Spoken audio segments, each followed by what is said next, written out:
2025 সালে এসে আপনারা যারা এখনো ফেসবুকে একটা নতুন পেজ ক্রিয়েট করতে পারেন না এবং একটা পেজ হয়তো আপনি ক্রিয়েট করেছেন সেখান থেকে কোনো রকম ইনকাম করতে পারেনি, তাদের জন্য কিন্তু আজকে এই ভিডিওটা। ফেসবুকে একটা পেজ ক্রিয়েট করা এবং সেখান থেকে কিন্তু ইনকাম করা দুটো কিন্তু সম্পূর্ণ আলাদা ব্যাপার। কেন এটা আমি বলছি, কারণ ফেসবুকে কিন্তু অনেকেই যেমন তেমন একটা পেজ ক্রিয়েট করে এবং সেখান থেকে কিন্তু পরবর্তী কি হয় যে কোনো রকম ইনকাম করতে পারে না, পরবর্তীতে ফেসবুকে কন্টেন্ট ক্রিয়েটর হিসেবে যে লাইফটা শুরু করতে চায় সেটা কিন্তু শুরু করতে পারে না। এর মূলত কারণ হচ্ছে যে ফেসবুকে সে কিন্তু প্রফেশনাল ভাবে একটা অ্যাকাউন্ট ক্রিয়েট করেনি বা কোনো রকম গাইডলাইন নেয়নি। তো আজকের এই ভিডিওতে কিন্তু দেখিয়ে দেওয়া হবে যে কিভাবে আপনারা সম্পূর্ণ প্রফেশনালি এবং সেখান থেকে আপনি ইনকাম করতে পারবেন এমন একটা পেজ কিভাবে ক্রিয়েট করবেন। তো চলুন আপনারা আমার মূল স্ক্রিন দিয়ে ফলো করুন, আমি কিন্তু সম্পূর্ণ প্রসেসটা আপনাদেরকে দেখিয়ে দিচ্ছি। তো আপনারা সর্বপ্রথম একটা কথা বলে রাখি, ফেসবুক পেজ ক্রিয়েট করার জন্য আপনাদের যে ফেসবুক প্রোফাইল আছে প্রোফাইলে কিন্তু চলে আসবেন। আসার পরে দেখতে পাবেন উপরের দিকে থ্রি লাইন আছে, সকলে কিন্তু থ্রি লাইন এটা থেকে থাকে। তো এই যে থ্রি লাইন আছে, থ্রি লাইনে কিন্তু ছোট্ট করে একটা ট্যাপ করে দেবেন। ট্যাপ করে দেওয়ার পর নিচের দিকে স্ক্রল করবেন বা এই যে টাস্ক বার আছে এখানে কিন্তু যে কোনো এক জায়গায় আপনি খুঁজে পেয়ে যাবেন পেজেস নামের এই অপশনটা, আপনি কিন্তু খুঁজে পেয়ে যাবেন আপনার ফেসবুকে সেম ভাবে থাকবে। তো পেজেস এই অপশনে আপনি কিন্তু ট্যাপ করে দেবেন। ট্যাপ করে দেওয়ার পরে আপনার সর্বপ্রথম যে কাজটা হবে উপরে দেখতে পাবেন যে ক্রিয়েট নামে একটা অপশন কিন্তু দেওয়া আছে, জাস্ট ক্রিয়েট এই অপশনে কিন্তু আপনি ট্যাপ করে দেবেন। ট্যাপ করে দেওয়ার পর নিচে দেখতে পাচ্ছেন যে গেট স্টার্ট আছে, জাস্ট গেট স্টার্টে ক্লিক করবেন। এবার গেট স্টার্টে ক্লিক করার পর এখানে যে প্রথম যে কাজটা হয় যে আপনি আপনার পেজের নামটা কি দিতে যাচ্ছেন, যে রিলেটেড কন্টেন্ট সেই রিলেটেড পেজের নাম এবং নামটা কিন্তু সম্পূর্ণ ইউনিক হওয়া চাই, এমন একটা নাম আপনারা দেবেন যে নামটা ফেসবুকে বা ইউটিউবে আগে হয়তো কেউ ইউজ করেনি বা কারোর নামের সাথে তো মিলছে না। এই জন্য একটা প্রসেস আপনাদের আমি দেখিয়ে দিতে পারি, আপনারা কিন্তু ইউটিউবটা এর জন্য ইউজ করতে পারেন। ইউটিউবে আমি একটু সার্চ বারে যাই, যেহেতু আমার চ্যানেল নাম বাংলা টেকিলা, আমি কিন্তু এখানে সার্চ করব বাংলা টেকিলা লিখে সার্চ করব। সার্চ করার পরে এখানে দেখতে পাচ্ছেন যে আমার চ্যানেলটা কিন্তু প্রথমেই দিচ্ছি। এবার যদি আমি চ্যানেলে যাই, সার্চ ফিল্টারে যাই, আচ্ছা এখানে যাওয়ার পর আমি কিন্তু কি করব, এই যে অল অপশন আছে, এই অল যে অ্যারো চিহ্ন আছে এই জায়গায় কিন্তু ট্যাপ করব। ট্যাপ করে চ্যানেলে চলে যাব, দিয়ে অ্যাপ্লাই করব। অ্যাপ্লাই করবার কি হবে, এখানে কিন্তু দেখতে পাচ্ছেন যে প্রচুর চ্যানেল কিন্তু এখানে শো করছে, কিন্তু এই যে বাংলা টেকিলা এই নামে কিন্তু কোনো চ্যানেল কিন্তু শো করছে না। এবার আপনারা যে নামটা দেবেন সেটা কিন্তু ইউটিউবে এভাবে সার্চ করে দেখে নেবেন যে আপনার নামের সাথে মিল কোনো চ্যানেল ইউটিউবে নেই, তার মানে ফেসবুকে কিন্তু সেই নামে কোনো পেজ থাকবে না। তো আপনারা কিন্তু এই কাজটা একটু করে নিতে পারেন, সুবিধার ক্ষেত্রে এই কাজটা কথা আমি বলে রাখলাম। তো আপনারা যদি বাংলা টেকিলা চ্যানেলে প্রথমবার দেখেন চ্যানেল কিন্তু অবশ্যই সাবস্ক্রাইব করবেন। তো যারা সাবস্ক্রাইব করে রেখেছেন তাদের জন্য কিন্তু অসংখ্য ধন্যবাদ। তো চলে নামটা আমরা দিয়ে রাখি। তো আমি কিন্তু বাংলা টেকিলা নামের কোনো পেজ এখনো ফেসবুক ক্রিয়েট করিনি, তো বাংলা টেকিলা এই নামটা কিন্তু দিয়ে দিচ্ছি। তো বাংলা টেকিলা লেখার পর আমি কিন্তু এখানে জাস্ট নেক্সট অপশন একবার ট্যাপ করে দিচ্ছি। দেওয়ার পর এখানে দেখতে পাচ্ছেন যে দিচ্ছে যে ক্যাটাগরি সিলেক্ট করতে হবে, আপনি কোন ধরনের ক্যাটাগরি করতে চান। আমি কিন্তু যেহেতু এখানে টেকনিক্যাল ক্যাটাগরি তৈরি করবো, তো আমি এখানে লিখবো টেক লিখবো। এখানে দেখতে পাচ্ছেন ইনফরমেশন টেকনোলজি বা সায়েন্স অ্যান্ড টেক আছে, তো সায়েন্স অ্যান্ড টেক আবার লিখলাম। দেওয়ার পরে ডিজিটাল ক্রিয়েটর, এখানে কিন্তু ডিজিটাল ক্রিয়েটর মানে আমি কিন্তু কন্টেন্ট ক্রিয়েটর যেহেতু, তাহলে কিন্তু ডিজিটাল ক্রিয়েটর অবশ্যই দেওয়া দরকার। এই দুটো কিন্তু থাকালে অবশ্যই আর অন্য কিছু দেওয়া দরকার না, আপনি কিন্তু ডিজিটাল ক্রিয়েটরটা অবশ্যই ইউজ করবেন, এই জন্য এটা দেখিয়ে দিলাম।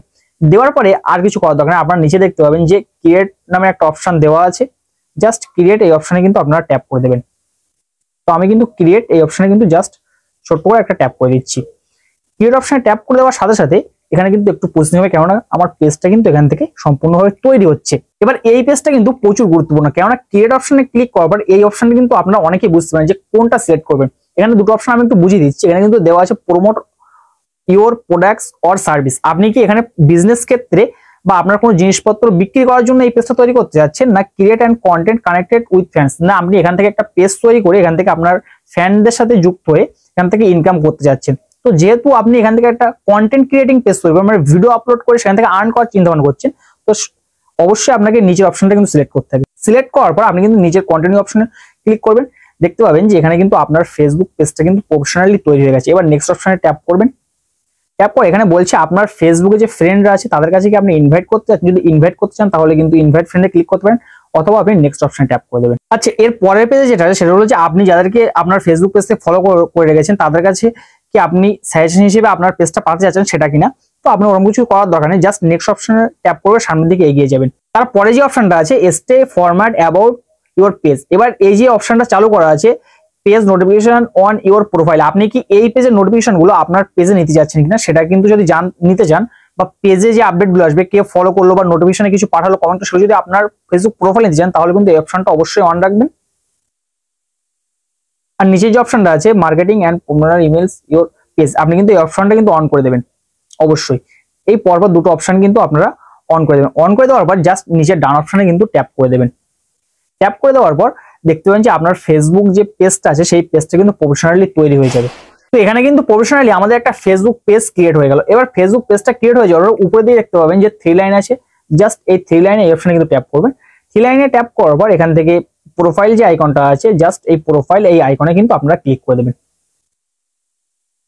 প্রোফাইল আইকনে ক্লিক করার পর এখানে দেখতে পাচ্ছেন যে একটা প্রফেশনাল অ্যাকাউন্ট কিন্তু এখানে ক্রিয়েট হয়ে গেছে বা পেজ কিন্তু তৈরি হয়ে গেছে। এবার এখানে কিন্তু আমার কি করতে হবে, ফার্স্ট যে কাজ হলো এখানে একটা প্রোফাইল পিকচার অ্যাড করা এবং পিছনে একটা কভার অ্যাড করা। প্রোফাইল এবং কভার আপনারা কোথাও পাবেন সেটা কিন্তু আমি বলে দিচ্ছি, যেহেতু আমার চ্যানেল আছে আমি কিন্তু সেইগুলো এখানে ইউজ করবো। তো আপনারা যদি এখানে ফেসবুক প্রোফাইলের জন্য প্রফেশনাল কোনো থাম্বনেল বা ডিবি তৈরি করতে চান তাহলে কিন্তু পিক্সার্ট অ্যাপ্লিকেশনটি ইউজ করতে পারেন এবং ইউজ করার পর এখানে এডিট এ ফটো অপশনে ট্যাপ করবেন।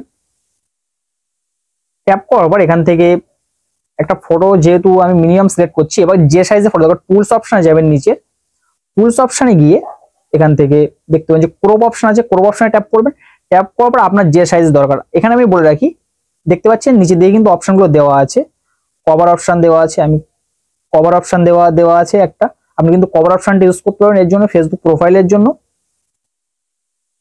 এবং যদি ডিপি দরকার হয় তাহলে কিন্তু এখানে দেখতে পাচ্ছেন স্কোয়ার অপশনটা আছে, তাহলে কিন্তু ইনস্টাগ্রাম সাইজ স্কোয়ার এটা কিন্তু আপনি ইউজ করবেন। তো এই দুটো অপশন ইউজ করে আপনি কিন্তু একটা প্রফেশনাল প্রোফাইল পিকচার এবং আরেকটা কিন্তু ব্যাক কভার বা কভার ফটো কিন্তু তৈরি করে নেবেন। তৈরি করে নেওয়ার পর একটা কথা বলে রাখি, এখানে কিন্তু যে রিলেটেড কন্টেন্টে চ্যানেল হবে সেই রিলেটেড কন্টেন্টের কোনো কিছু কিন্তু এখানে হওয়া চাই, আদার্স কিন্তু অন্যরকম যে কোনো ফটো কিন্তু এখানে অ্যাড করবেন না, আগে থেকে আমি বলে দিচ্ছি। এবার এখানে আমাদের যে কারেকশন করার যে ব্যাপারটা থাকে সেটা হলো যে আমাদের কিন্তু এই 3 লাইনে ক্লিক করতে হবে। এবার 3 লাইনে ক্লিক করার পর আপনারা কিন্তু উপরে দেখতে পাবেন যে এডিট অপশনটা দেওয়া আছে, এই যে এডিট অপশন, এই এডিট অপশনে কিন্তু ট্যাপ করে দেবেন।